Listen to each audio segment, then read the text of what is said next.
हॉस्पिटलची अपॉइंटमेंट घेण्यासाठी जस्ट डायलवरून मिळालेल्या क्रमांकावर संपर्क साधणे एका महिलेला महागात पडले आहे. संशयिताने एपीके फाईल पाठवून मोबाईलचा ॲक्सेस घेत थेट बँक खात्यातून 1,39,000 रुपये परस्पर काढून घेतल्याचा गंभीर सायबर फसवणुकीचा प्रकार उघडकीस आलाय.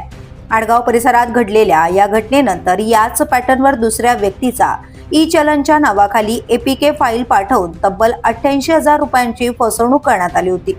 दोन्ही घटनांमध्ये एकूण 2,27,000 रुपयांचा आर्थिक अपहार झाला असून आडगाव पोलीस ठाण्यात गुन्हा दाखल करण्यात आलाय. सायबर तज्ञांच्या माहितीनुसार एपीके फाईल ही अँड्रॉइड ॲपची इन्स्टॉलेशन फाईल असून ती एकदा मोबाईलमध्ये इन्स्टॉल झाली की ओटीपी, पिन, पासवर्ड, बँकिंग ॲपसह संपूर्ण मोबाईलवर ताबा मिळवते.